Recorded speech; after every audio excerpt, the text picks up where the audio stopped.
Hi everybody, we are continuing with our book Message from a Teen in the Spiritual, The Big Journey by the Spirit Neio Lucio. This book is about a boy Carlos who is writing a letter to his brother Lucio, who is and he is explaining his observation about his illness and his death, and we are now at chapter it's not marked, but it is the good sleep. So let us continue. I was surprised to notice that none of you were aware of Aunt Eunice's presence. I got the impression that you couldn't see her. Even Dr. Martino, who was looking right at her, displayed complete indifference. But she wasn't the least bit concerned by it. She moved to the bedstead and placed her soft hand on my head. Great relief bathed my soul. It felt like the sun's rays were penetrating my paralyzed body. I couldn't talk as I wanted, but I could think more clearly. I stopped paying attention to my sore throat and was able to think without much trouble. Had I gotten a bit better? Was death still prowling around my bed? What would happen in the next few minutes? I wanted to ask Aunt Eunice a few questions and at the same time explain to her that I was greatly afraid of death. However, my lips could barely move.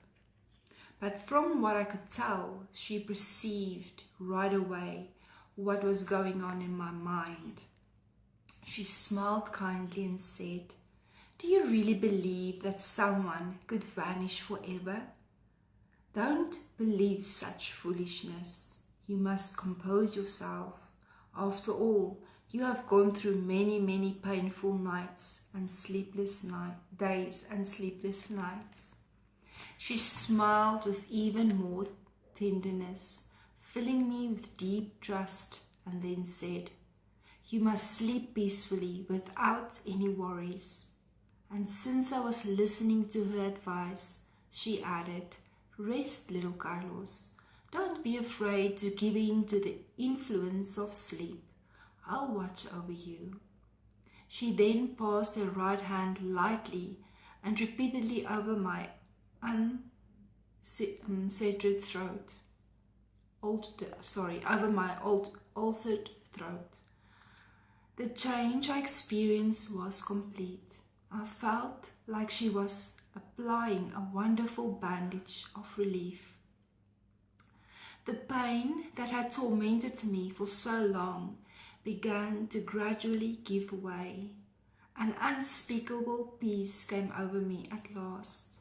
I trustingly gave in to Aunt Eunice's care in the same way I used to abandon myself to Mum's tenderness.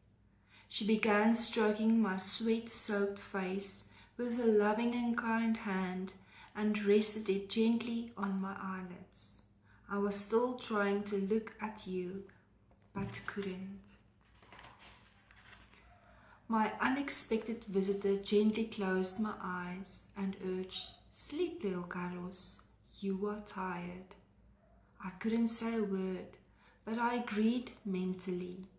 I was thankful and comforted.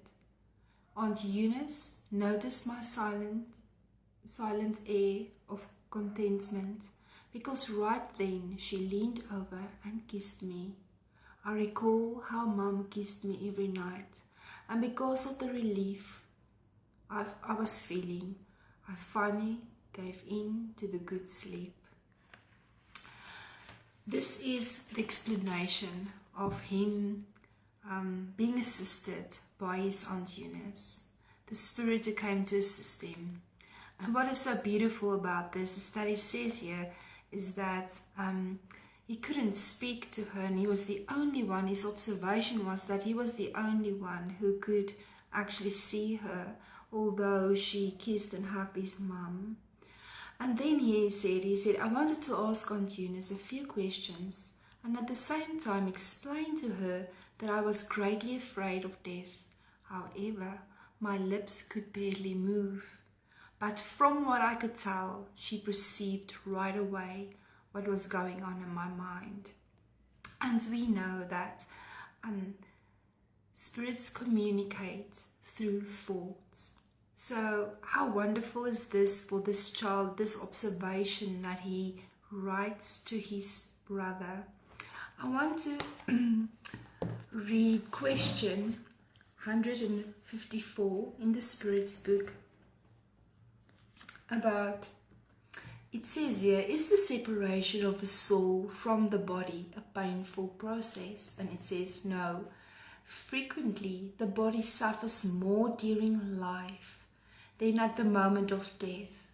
The soul itself feels nothing at death. The suffering that is sometimes experienced at the moment of death is pleasure for the spirit, for it sees that the end of its exile is at hand. And then it says here, in a natural death that results from the depletion of organic vitality due to age, humans depart from life without even realizing it, like a light that goes out for lack of energy. So there is no pain. The Spirit's book tells us that there is no pain in death. And Carlos explains how when his aunt touches his throat and how he felt better and he was comforted to go to sleep. And it says the deep sleep. So we can imagine that this is actually him departing from his body. It is beautifully explained and easily understandable, just like a child can write and tell us a story. This is so beautiful, and this is quite a beautiful book. So it is good for us to always remember. Hi Saul, thank you for watching, love. It's wonderful for us to tell our children, especially because this book is easy for children to read and to tell the story about Carlos that wrote this letter to his brother. But to tell them not to be afraid of death. And this is the thing, is he constantly reminded us that he was afraid to die because he wasn't prepared. And this what he heard was not good stories about death, and what he saw wasn't good. So nobody actually explained death to him in a good way. And we all know as spiritists that we don't have to fear death, because it's just us returning back to the spiritual world. And this is what Spiritism is, always bringing comfort to our souls. It means, so I know this book is available on Amazon. I don't know, I saw that Baltimore, the Spirit Society of Baltimore has a few books as well. I haven't looked for this one there, but if you look on Amazon, you can go maybe buy it from Amazon as well. I think I saw it for $9 there. But it is beautifully explained, and that's the thing is that we can prepare our children not to be afraid of death.